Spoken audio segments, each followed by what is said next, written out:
Boleh katakan 100% hafal Quran ke Ustaz? Dia campur ke kan? Dia kalau masuk DQ confirm hafal Quran. Tak, bukan maksudnya dia hanya menghafal. Dia bukan. Dia campur. Dia ada 2 syubhah masa zaman saya. Mungkin lebih yang sebelum tu satu.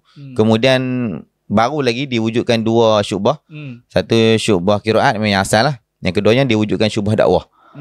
Saya tak ambil yang qiraat. Saya ambil bahagian dakwah. Jadi bahagian dakwah ni dia mata pelajaran dia berbeza sikit lah. Itu. Apa dia belajar? Bezanya dia lebih fokus kepada apa dia subjek dia, dan dia tak belajar qiraat. Qiraat belajar 2 sem je. Sem 1, sem 2 cuma belajar qiraat, bagi ada asas. Lepas tu sem-sem yang lain dia lebih fokus kepada apa dia mata pelajaran dakwah. Psikologi dakwah, metodologi dakwah, semua kerja-kerja dakwah macam tu je lah. Jadi cara bercakap lah apa semua. Yang mata pelajaran yang lain yang mungkin yang ada sama, mungkin macam tafsir, sirah, yang tu mungkin sama, duduk sama-sama lah. Dan dia tak wajib masuk kelas kan? Wajib. Bukan ada macam tak masuk kelas hafalan Ustaz? Tak nak. Tak ada kan? Dia sama je. Sehari, tiap hari kena hantar hafalan. Kena hantar hafalan. Tiap hari kena hantar. Dia bergantung kepada seseorang tu lah. Kalau dia boleh hantar banyak-banyak. Yang penting sebelum exam kena siapkan. 5 juzuk. Itu. Dia ada exam? Sebelum exam. Exam tebuk ke apa? Exam tebuk. Bukan exam baca straight lah? Bukan hantar pun. Tak, saya tak maksud DQ Ustaz. Saya nak tahu sistem dia. Okay. Sistem DQ okay. Maksudnya dah kalau semua tu tempat tahfiz lain, ingat lebih kurangnya dia punya presiden. Dia ada 2. Satunya Syafawi. Apa dia, yang satu lagi kena tahriri lah, cara tulis Quran. Okay, dia keluar exam ayat, kita kena sambung lah. Tulisan? Tulis lah. Macam tu lah. Tulis lah. Ayat apa? Ayat apa ni? Kan? Dia kena screen keluar ke depan gitu. Nak tulis kan. Kita macam tu lah. Betul pula dia ada Syafawi, tebuk lah, standard lah.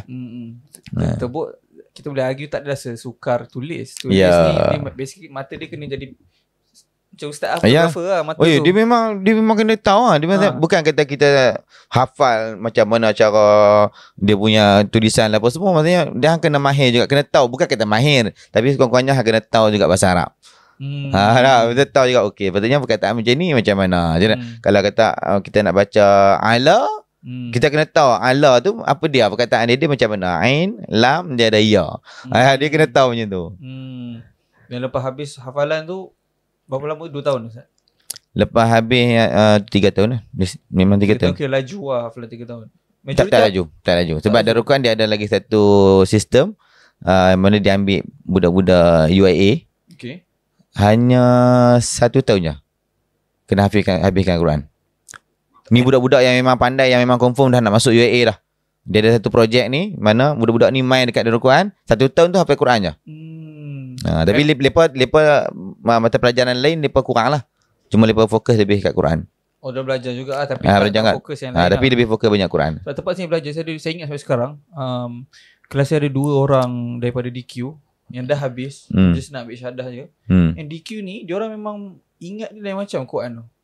Tak juga aku. Tak semua kot. Tak semua kan? Mungkin yang main tu dia memang dah yang power dah. Kebanyakannya yang dah power. Ada lah yang memang power dari masuk dalam Quran memang budak pandai dah kan. Darul Quran pun budak pandai je masuk kan? Tak juga. Saya tak budak pandai. Ustaz. Dah serius. Saya temu juga tak lepas. Lepas tu macam masuk? Lepas tu saya buat rayuan. Saya buat rayuan dan saya dapat. Saya bukan budak pandai. Saya budak tak cerdik kan. Tapi keinginan kita nak masuk juga kan. Sebab fahaman saya, orang yang mix ni, tempat belajar dia campur subjek ni, dia mungkin susah sikit nak kuasai sebab dia mana sangat boleh nak balance kan. Tapi mungkin juga 2 orang budak ni memang betul-betul lagi hebat daripada budak yang kita orang yang memang hanya fokus satu bahagian ni je. So tu saya fikir Darul Quran ni mungkin ada something yang tak tahu membezakan ke. Tak juga. Saya ingat kalau ikut sistem saya ingat sama aja. Bergantung pada dia, kita tengoklah kawan-kawan kita kan. Sebab pemain tu memang dah pernah hafal Quran dah, otak ni dah biasa dah. Ada je yang kita ni nak boleh semuka nak pergi hantar esok ni, ya Allah puas lah, otak kita tak apa nak jalan kan. Tapi depa ni hari-hari dia kata makan Maggi banyak sangat. Kawan tu hafal apa aku tak nampak. Hari-hari makan Maggi 5 bungkus. Kan? Dia relax ya, esok boleh hantar satu makrok. Kita nak boleh satu muka pun ya Allah meleret. Dia bergantung lah. Ada yang kawan-kawan yang memang mainnya banyak main tak lagi petang main tak lagi nampak duk relax yang masuk bilik lepas pun duk santai. Kata Esok boleh hantar satu makro. Esok sementara nak tunggu kawan-kawan masuk dalam kelas nak tasmik kan. Ada kawan-kawan ramai-ramai ni. Waktu tu baru hafal. Ya? Waktu sebelum hantar tu? Waktu sebelum hantar tu. Exam tak pernah kena repeat. Aduh, kita pun pelik juga lah. Bergantung lah. Tapi betul Ustaz kalau makan Maggi tu susah hafal Quran? Tak tahu lah. Orang tua. Sebab kita as a student pun bila kita betul lah. orang cakap pun Maggi jangan ni kan. Tapi yang kelakar tu bila saya pergi Indon belajar, semua makan Maggi kan? Semua makan Maggi. Dengan kai-kai sekali makan Maggi. Kat Darul Quran pun sama je. Saya salah seorang adalah penjual Maggi lah. Oh ya. Saya supplier Maggi lah kepada semua kawan-kawan. Yang tu lah. Sama je semua makan Maggi. Tak ada masalah pun. Dia makan yang tak baik ya, makan tak sihat. Dia kira apa Ustaz? Diploma diploma je. Then continue patutnya Darul Quran biasanya dia akan continue pergi ke syubra. Dia standard lah. Apa-apa pun syubra. Sebab di Quran. Walaupun dia syubah dakwah tapi sijil keluar adalah Quran. Dia bukan sijil keluar tafsir Al-Quran wal dakwah tak. Dia keluar tafsir Al-Quran wal Quran. And memang master qiraat betul-betul. Dia memang betul lah. Dia pun tak ada, kira boleh lah, okey lah. Kira kalau nak jadi imam tu dan nak baca imam apa-apa semua tu, dia pun boleh lah. Yang memang ambil qiraat tu. Tapi kalau budak dakwah, takat 2 sem awal tu je belajar qiraat kan, sebenarnya tak ketiba lah, tak faham lah. Memang betul Ustaz, kalau saya dengar kau kat Malaysia, nak jadi imam, nak baca yang qiraat pelik-pelik, kena bagi tahu dulu. Ya, kena bagi tahu dulu. Tidak nanti orang Melaka tak tahu. Tiba-tiba pula dia keluar apa dia qiraat yang baca pelik-pelik lah kan. Maliki yaumiddin, bekal penin pala kawan tu kan. Jadi dia kena bagi tahu dulu. Sama je. Darul Quran walaupun tempat tu belajar qiraat, dia akan ada setiap malam solat Isya. Dia akan ada imam yang kita akan naik dan dia akan beritahu. InsyaAllah malam ni kita akan baca dengan qiraat bawa wajah apa-apa macam tu je lah. Dia yang belakang dah maklum dah. Okey. Jadi orang tak bertikai lah. Ustaz pandai juga qiraat. Saya 2 sem je. Saya dakwah. Jadi memang tak ada sikit pun tahu tentang qiraat. Tak. Kalau kita nak suruh baca imam-imam ni tak boleh. Habis sama mana kalau tak masuk. Kalau ikutnya ada je yang pi UU biasa kan. UU yang lain tu ada je. Tapi banyak kan kalau Darul Quran memang akan pergi ke syubra lah. Dan itu antara satu yang memang kita nak. Dah habis kan. Biasa sem 5 hujung sem 5 tu kita dah nak proses kan. Masuk sem 6 tu dah mula kisah dah untuk nak pergi sambung belajar kan. Antara tempat yang target memang saya memang nak pergi syubra juga macam mana pun. Syubra tu dekat mana? Mesir. Kat Mesir? Kat Mesir. Kenapa saya tak pernah dengar? Tak dengar? Syubra dia lebih fokus pada qiraat. Tapi tadi Ustaz cakap Azhar juga. Tapi Ustaz cakap Ustaz tak pandai qiraat. Tapi memang nak pergi. Sebab sijil kita keluar qiraat. So dapat masuk? Boleh je. And belajar qiraat? Boleh je. So tadi Ustaz cakap Ustaz tak boleh baca? Dia memang lah masa kat itu tak boleh. Pergi sana kita belajar tak, sekarang boleh lah. Tak boleh, saya tak pergi pun. Tak pergi pun. Aku cerita tadi. Okey macam ni. Okay, sorry. Bila sem 6 tu kita dah mula kisah dah untuk nak pergi sambung belajar. Masa tu semua dah minta dah nak buat untuk adalah urusan dia apa semua. Ada mereka minta nak kena buat urusan dia apa semua kena duit. Jadi antara yang benda awal yang mereka minta adalah untuk buat visa.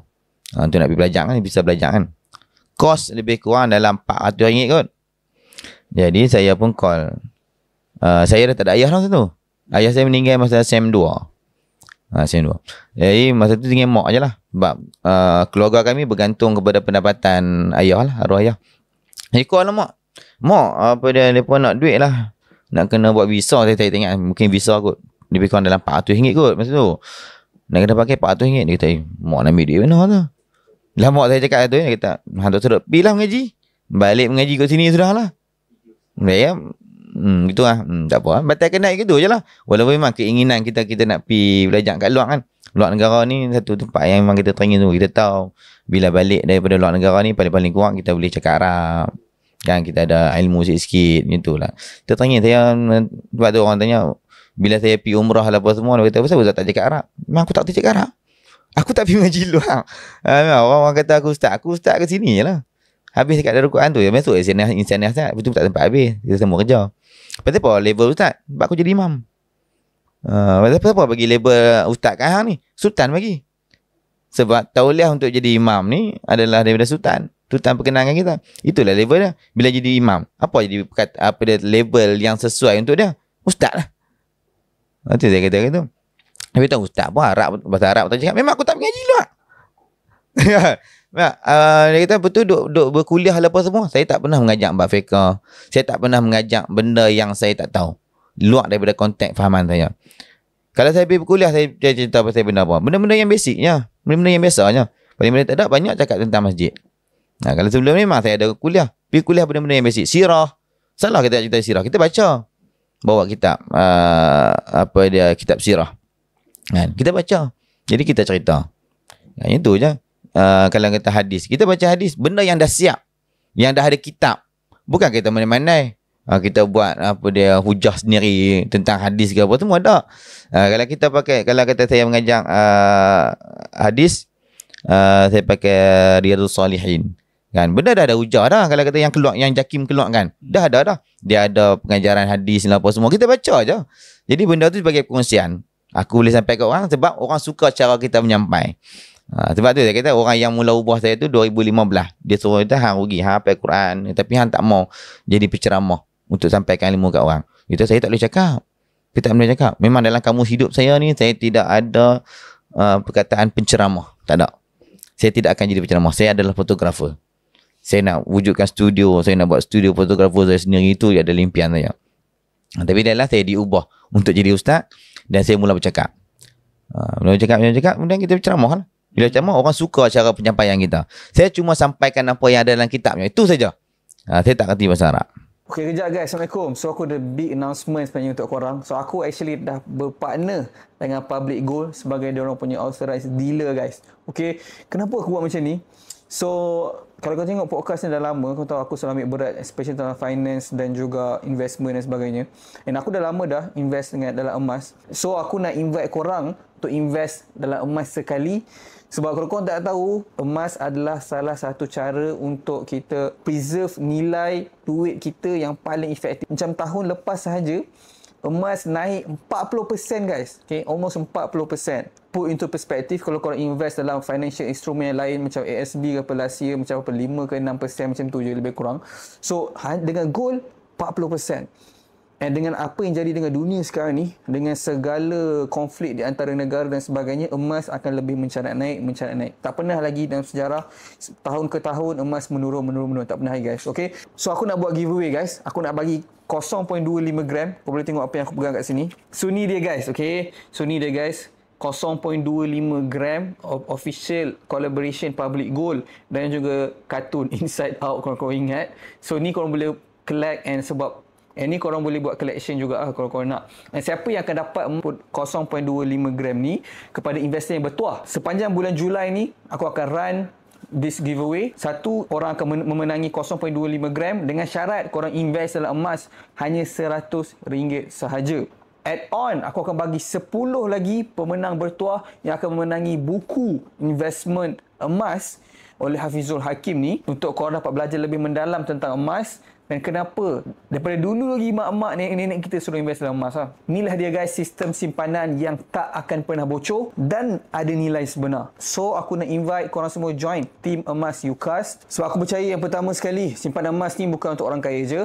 Yang kedua, semua orang layak untuk menyimpan emas. Dan finally, aku percaya ilmu kewangan ni bukan untuk disimpan, tapi untuk kita kongsi sekali sama-sama. So, kenapa korang kena join selain berpeluang untuk menangi emas percuma ni? Sebab bila korang join team ni, tekan link kat bawah, korang tak akan dibiarkan seorang-seorang. Korang akan dibimbing, ditunjuk ajar step by step. Mudah je guys, tekan link Telegram di bawah, join sekarang. Korang boleh terus start buat investment bersama Public Gold serendah RM100 sahaja. Dan sebagai penghargaan untuk bulan Julai ni, 10 orang, macam aku cakap, dia akan menang buku bestseller Traveller Emas, dan satu orang yang bertuah akan menangi 0.25 gram emas. So bayangkan guys, korang beli emas RM100, korang ada berpeluang untuk tambah 0.25 gram lagi. So guys, jangan tunggu lagi, start sekarang. Tahun lepas je 40% naik, tahun ni kita tak tahu lagi total akan berapa. So klik link kat bawah, jumpa kat dalam, mulakan perjalanan emas korang hari ni.